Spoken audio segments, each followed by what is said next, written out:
This division of MMA is now bankrupt, and in my personal opinion, they deserved it. They were not only were they not crisis ready, but they were their downfall.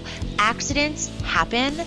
This was, he tried to blame firefighters. He tried to blame the conductor. If I were to write a manuscript on everything not to do in the worst type of crisis, they're the perfect case study for that. Any company can find itself in the middle of a crisis, but it's the decisions the company's leaders make, the things they do and say in the wake of a crisis, that determines how they and their brands will be judged. Melissa Agnes is a leading crisis management advisor and author, and her new book, Crisis Ready, should be a required reading for anybody who's in a leadership role at any organization. This is my conversation with Melissa Agnes.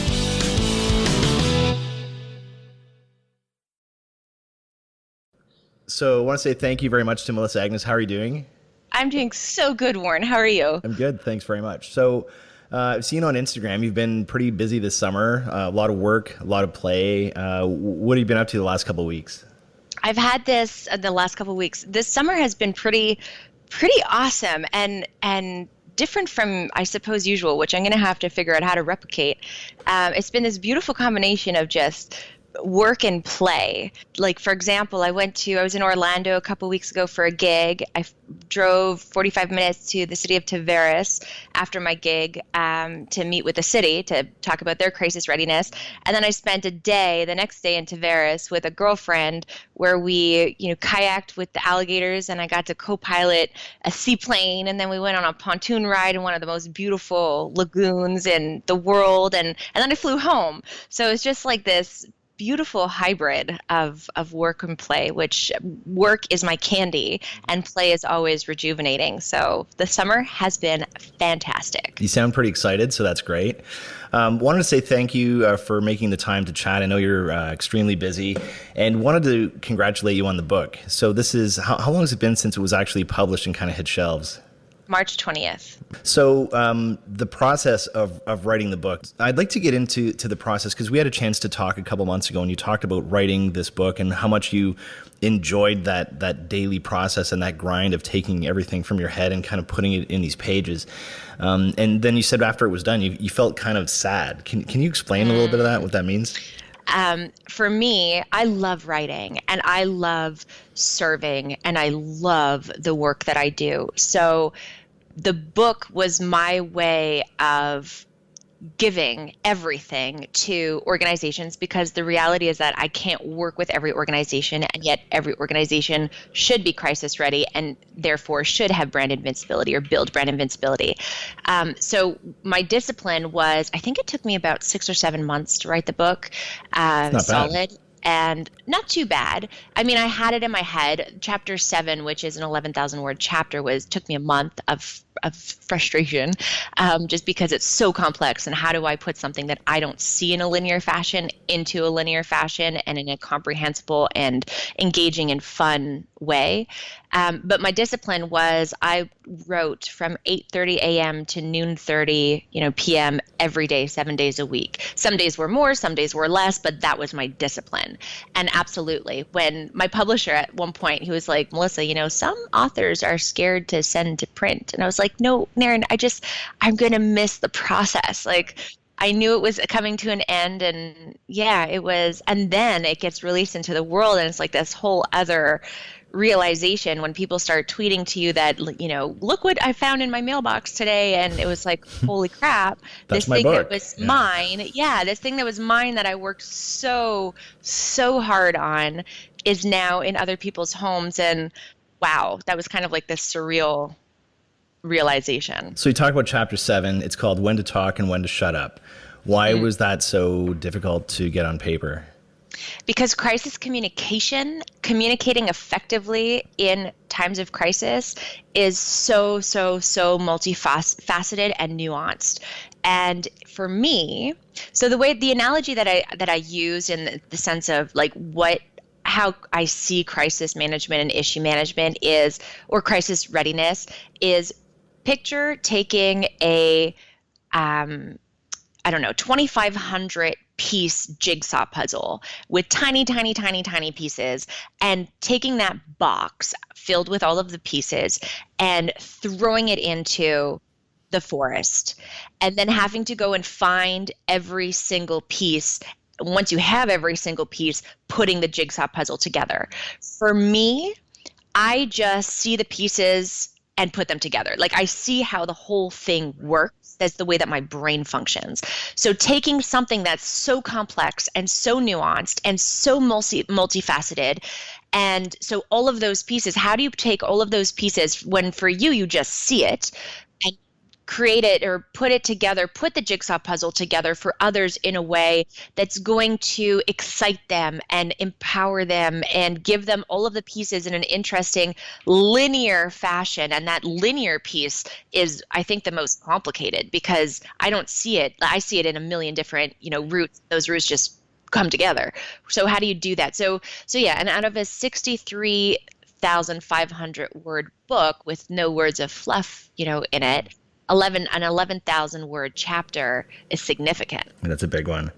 I wanted to ask you about the crisis management as a job, as a profession.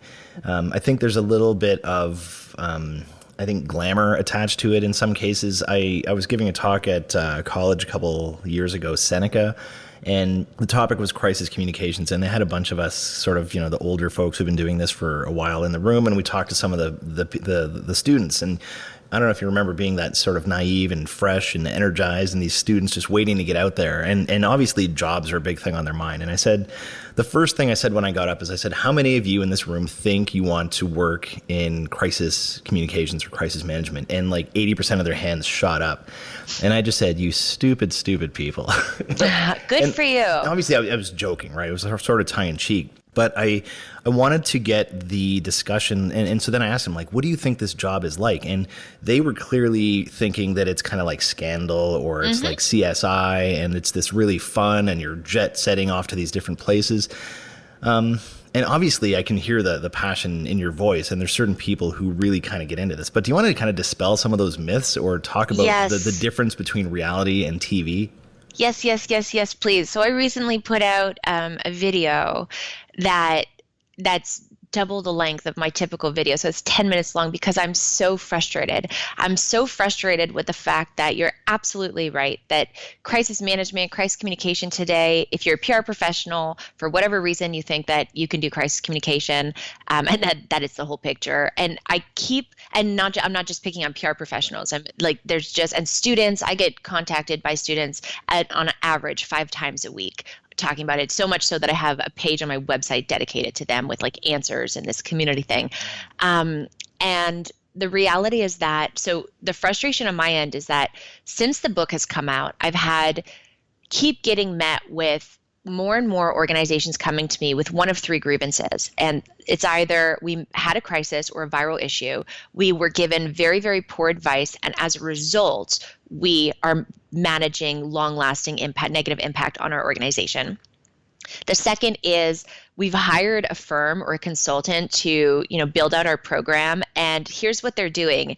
And with them telling me here's what they're doing, I take a step back going, that's not going to work. Like, it's beautiful on paper perhaps, but that's not practical, or that's missing ginormous pieces of the puzzle that is not going to serve you if ever you need to activate or leverage this program.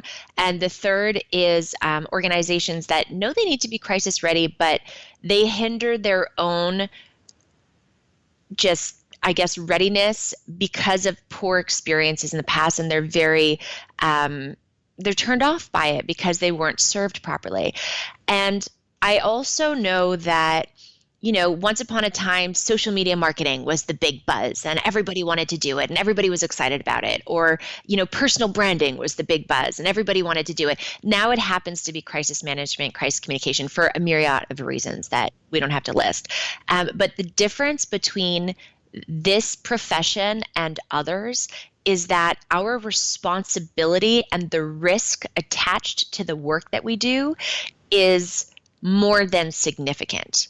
I mean, we're talking about the programs that I build out for organizations, for, cities and municipalities, for venues that, holds 185,000 people at a given time. These organizations, these entities, their high risk scenarios are not, a little cyber attack or a social media buzz thing going viral. It's an active shooter on their site, or a natural disaster that puts their entire community in jeopardy. Right. It's life or death sometimes. It's life or death sometimes. It has environmental impact sometimes.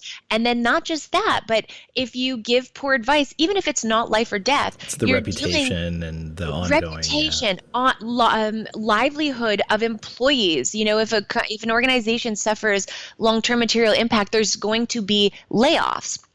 And there's going to be a financial hit on an organization that probably doesn't deserve it, and that could have been mitigated. So yes, I love my job. I also have an ability and an aptitude and an expertise that I've developed over time to do my job properly and to effectively serve my clients with the responsibility that I owe them. And to not realize that is a risk for those students and those professionals who think that, hey, I can do it because it looks cool. And it's also a disservice. It does a disservice to organizations that deserve better. So it's very frustrating to me. And I think I love that you just raised it, because I'm not saying to anybody, don't do it. I think that we need more professionals who understand the true scope of crisis readiness and are impassioned by it and want to serve organizations and help them do it for all the right reasons. But don't go into it blind thinking that it's Hollywood scandal or you're going to be jet set, and all of these things. Well, they're also going to be disappointed too, because once they get thrown into a few of these things, they're going to look around and say, oh my God, I didn't know this. So this is what it is. And then they've got to reboot their career or go in a different direction. So it's a little bit of that. So in 2018, why are more organizations not ready? This stuff is not, it's not a secret. It's out there. You can Google it. Like, Siri, what are the 5 things I do in a crisis? And that's obviously at the very simplistic level. But I did a webcast a couple months ago where we sent out a poll question and these are associations across Canada. How many of your organizations have a crisis management plan in place at all? And only half of them did. Half of them had no plan. And I'm sure the other half's plans hadn't been revisited since 2003. And I understand a plan is only part of it. It's not like a panacea. It's not a silver bullet. But in 2018, why are more organizations not ready? There's not one answer. However, I will say that in my experience, the most common answers to that question revolve around an ignorance on the realities of today. So, and I don't mean ignorance in an insulting way. I just mean a lack of information. Yeah, it's like closing your eyes, not even a blind spot. It's just closing your eyes. And I mean, large organizations, or not even large organizations, long-standing organizations and brands who may have experienced a crisis of some sort in the past, say in the past decade, and managed it well, potentially or usually today don't realize how much the rules have changed and how much expectations and demands of stakeholders have just augmented. And that puts them in a place of vulnerability because they think that the old techniques are going to work again, and they don't. So it's not until they get hit with reality that they actually realize it. And those that are smart allow themselves to be hit with reality before a real reality hits them, right? So having somebody in to educate the team and then deciding that, yeah, we have a vulnerability here, we're going to move forward, rather than waiting for a crisis. And then there's other things like having a culture that, if you have a cultural crisis, you're not crisis ready, period. And you're never going to be until you fix your cultural crisis. So if you are in an organization that has that type of, wrong culture, you're not crisis ready, nor will you be crisis ready.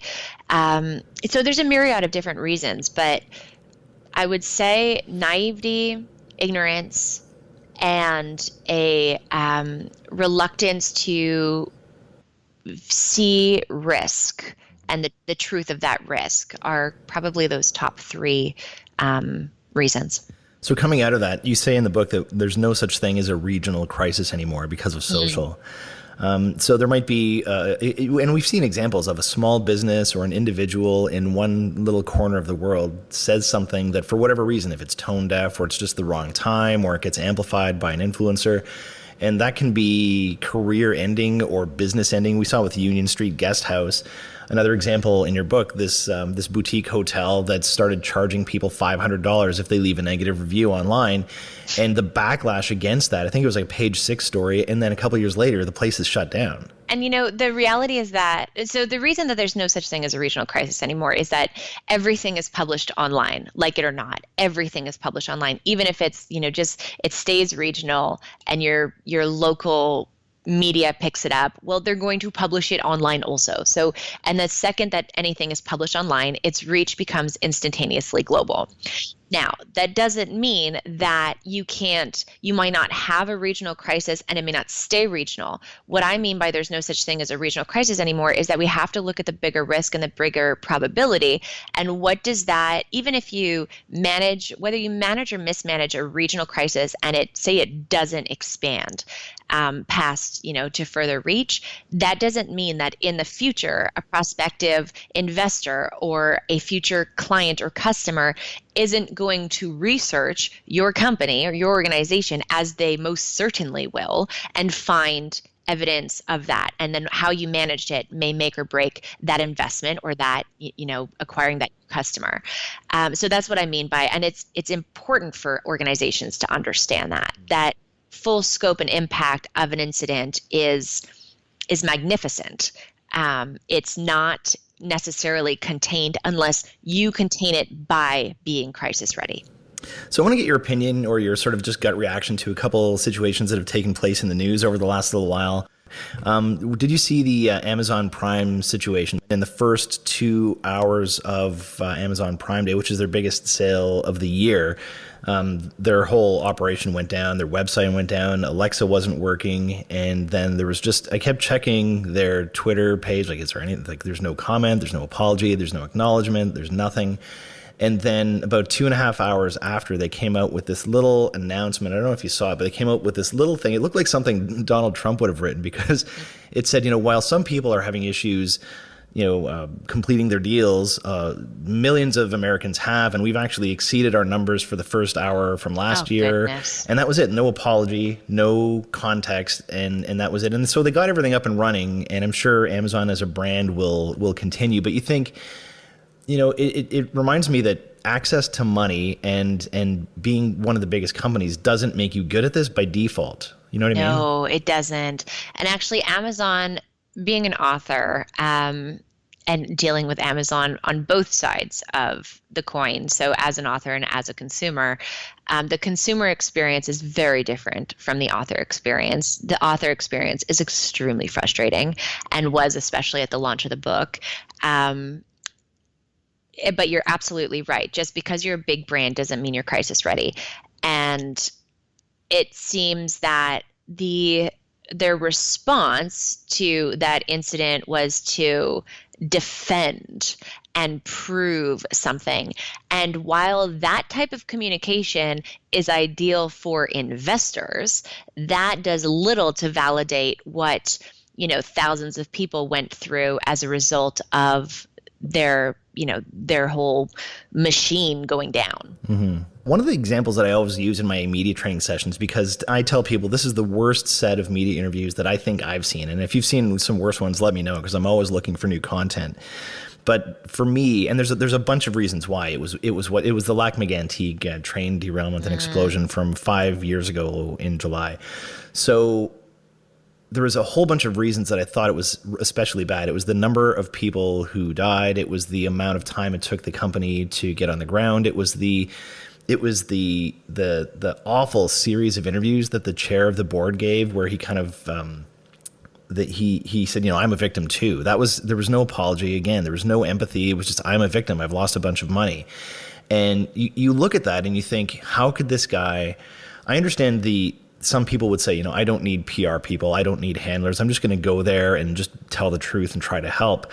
And then you see this series of interviews and you can't help but feel bad for the company and for the families and for legacy. And I'm sure this is a decent human being who's probably good at his job, and he has this one situation that he thinks he understands the rules of engagement, and then it just turns into this shitstorm. Well, let's put this into context, okay? So for people who are listening who don't know, this is a travesty that occurred. It is a tragedy.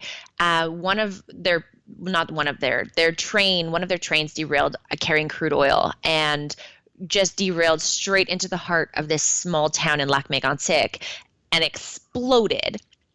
And with it exploded basically the entire city. Well, that's maybe painting it a little bit too abrupt, but a large part of this city. It was devastating. And sure, maybe his name was Ed Burkhart. Yes, thank you. Maybe he's a good human. Maybe he's good at his job. Sure, fine. But the way that MMA responded to this incident, to this tragedy, was insulting and just it was awful. Was awful. And if you are not the right person to be a spokesperson in crisis, then don't be, right? So have somebody with you. He needed to be there. But even the fact that it took him, I think, 4 days. Thank you. It took him 4 days to get there. When he got there, he was completely tone deaf, completely disheartened, discompassionate. The communications they put out in response to this tragedy was, first of all, in English, was so completely tone deaf when this is a French community that's impacted. And then when they realized that, maybe we should have done it in French or had a French version, they went to basically Google Translate. So it was insulting on top of that. On so many levels. So MMA, this version or this division of MMA is now bankrupt. Right. And in my personal opinion, they deserved it. They were not only were they not crisis ready, but they were their downfall. Accidents happen. This was, he tried to blame firefighters. He tried to blame the conductor. If I were to write, a manuscript on everything not to do in the worst type of crisis, they're the perfect case study for that. And there's no excuse for that. I have I'm sorry for the people who lost their jobs. That sucks because their organization was not crisis ready and they had a foolish leader as a leader.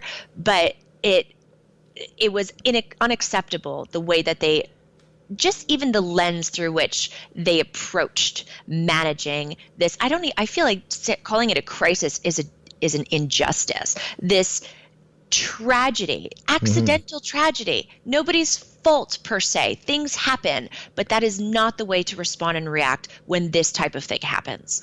But you can see in a parallel universe, you could see a situation where everything takes place, the explosion takes place, the 47 people are killed tragically, and then the company responds in a completely different fashion, and it changes. It doesn't change the material impact and the explosion and the damage, but it changes the future for everybody. It changes the future for the company, and it changes the way we think about it. And obviously we're not talking about this guy this way. And I think that really is the core of the book, right? Because when you get into a situation like this is clearly a company that didn't have a plan. They were making shit up on the fly. And when you're in a fight or flight crisis situation, you're not making great decisions. They didn't have the presence of mind to bring in someone like a PR firm or a crisis management consultant to help them. And they just kind of muddled their way through. And as you saw, the implications are just, they're devastating, and they're multi-generational, like for the families. It's just unbelievable. It's beyond words. And the reality, though, is that sure, these things happen, and they're more or less seen coming. But so chapter 4 in Crisis Ready is all about defining crisis versus issue for your organization and identifying the most likely high impact issues and crises that you're the most prone and vulnerable to.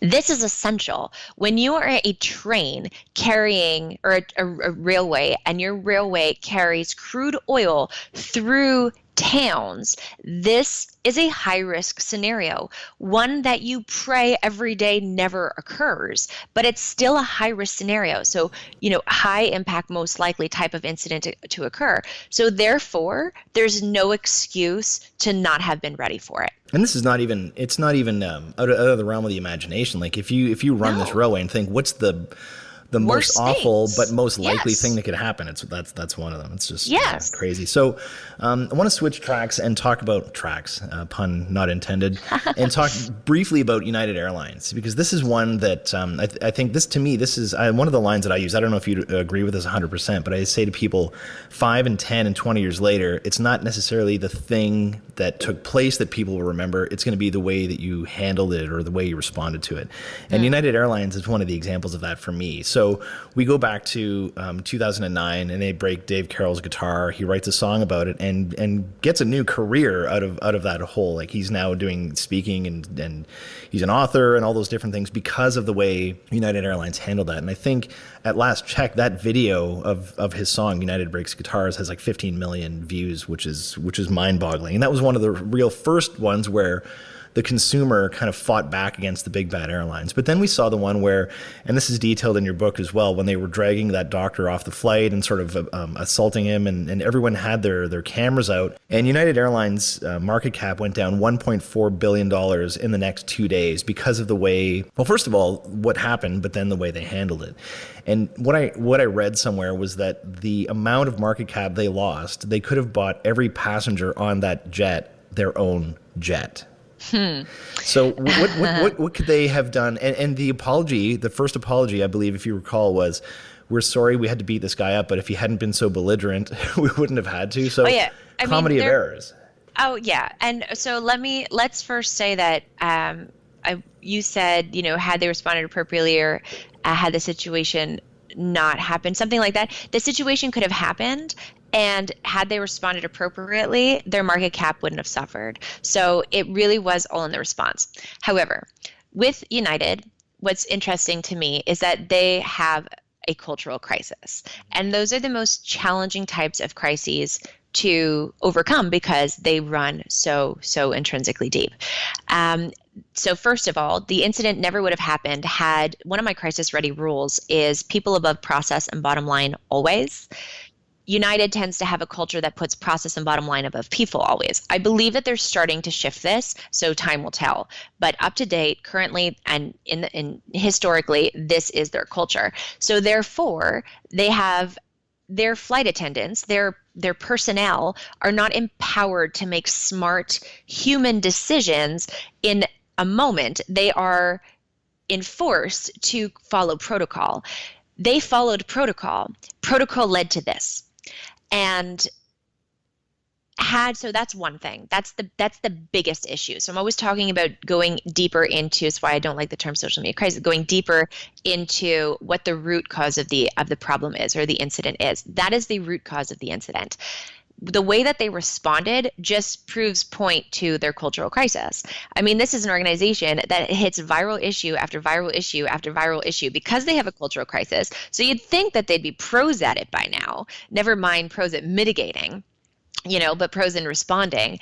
And had they responded appropriately, effectively, they would have mitigated a much of the impact that this incident had. And this incident had, it hit their market cap. It went to lawmakers.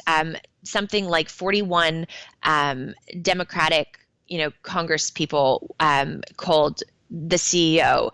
The CEO, Oscar Munoz, lost his employment agreement, was amended to state that he's no longer going to become chairman of the company or of the airline. That was supposed to be one of his, benefits, and he lost it. So the impact, the crisis response penalty in this case is much more than just, the $700 million day mistake for ineffective response. But it goes to not, and all of this was avoidable.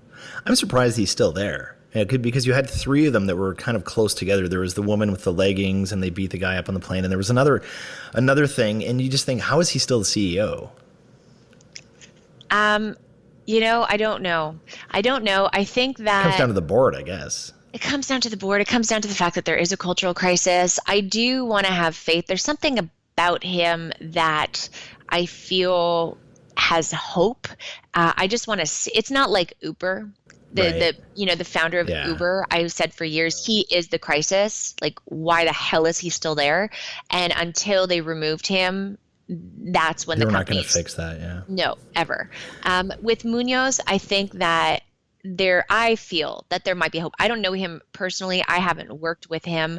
Um, but I do feel like there might be a little bit of hope just from my assessment on the things that I've seen. However, that hope needs to be just Realized. Yeah. but and it's going to take work. It takes a lot of deep-seated work. Well, maybe they should give you a call in the interim before the next crisis takes place. Great. I could definitely do some wonders for them. I don't know about you, but very often I'll be watching TV and you'll see some crisis takes place and you watch how I tell people it's only a matter of time until we see the tearful press conference. And I had this slide of all these faces. I call it the sad frowny face. We've seen it on Tiger Woods and Rob Ford and Bill Clinton and all these people. Do you ever play like the role of kind of Simon Cowell, kind of looking and watching and judging these crises, and you kind of know how it's going to unfold or the ways that it could unfold? It's a bit of a spectator sport sometimes. It is, and it's frustrating. And then it's brilliant when it's done right. And then I get, I get crushes on organizations that do it right, that are crisis ready. We've been talking about a lot of the organizations who have kind of dropped the ball. Who are some of the ones that you hold up as examples of organizations who have done this really well, have maybe turned an issue or crisis into an opportunity, or they took something that could have gone really poorly and they kind of turned it around? I think the most brilliant, or one of the most brilliant examples to date, or of recent, is Crockpot. I mean, Crockpot was blindsided by, when This Is Us when came they out. yeah. And they were, what I love about this and why I have a little, I don't know, crush on this organization, I suppose I would put it in my words, is because they really, really understood everything. I say that being crisis ready means that your entire organization, every single member of the team, understands how to identify risk, how to properly assess its material impact on the organization, and then how to respond in a way that actually fosters increased trust and credibility in the brand, rather than just managing it and or depreciating from that trust and credibility. Crockpot did that beautifully in real time to a caliber that very few organizations are in the position to do. And for those who aren't familiar with it, it was in February of this year. The last episode of This Is Us, one of the main characters is killed, spoiler alert, and it's by a slow cooker that catches on fire. And so the company wasn't even on Twitter at that point, not the company that owned it, but the brand Crockpot. And the amount of things that they were able to do in a very short amount of time, they shot a commercial with the actor about crockpots and chili and tradition, and they had it aired during the Super Bowl. He shows up on the Ellen show defending the brand and on Twitter. So they immediately get on Twitter, but it was the tone and they didn't try to fight it. They didn't try to blame anyone. They kind of embraced it and had some fun with it. And they were turning people around in real time. It was amazing. Yes. So Donald Trump, how do we get through this conversation without a little bit of the Donald? How does he, because every time I have a session, every time I have a talk, someone asks, how does he get away with this? How does he keep going from crisis to crisis to crisis? And he just seems to just slough it off and move on to the next one. So yeah, we're not going to find out if he gets away with it until it's done with. The journey is still underway. The story is still being written. I am not going to comment on politics, and this is not a comment on politics at all. I want to make that very, very clear. But what Donald Trump has done is, and he has brought to the surface a lot of things that were kind of underground before, and yet very, very prevalent. And it's like this erosion that he has led but the erosion already existed. He just kind of was the surface of it and allowed it to surface. And as a result, what I think is that we are going to see significant change in the coming years in a societal perspective, in a lawmaking perspective, in just all of a bunch of different areas. And I believe that that change that will emerge from this erosion will ultimately be positive. We're just right now, the story is still being written. So we're still going through that erosion, and there's some good things about it. There's some not so great things about it. There's some awful things about it. Again, I'm not commenting on politics. I'm looking at I'm trying to take a high level overview of or perspective on a situation rather than commenting politically. So there could be another shoe to drop someday.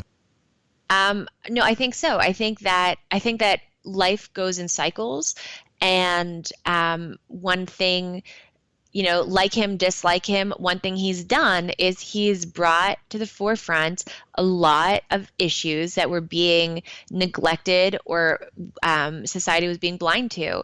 And it's what we do with those that will make or break, the future. And that's where the story is still in progress. Just before we go, I'd like to find out from you, because you do this again day in and day out, and you've worked with organizations who are ill prepared, and when you leave them, they're well prepared. What would be your biggest piece of advice to the leadership of any company, large or small, any brand, who is not ready? They don't have a plan. They haven't looked at it since 1997. They're not on social media. They're not active.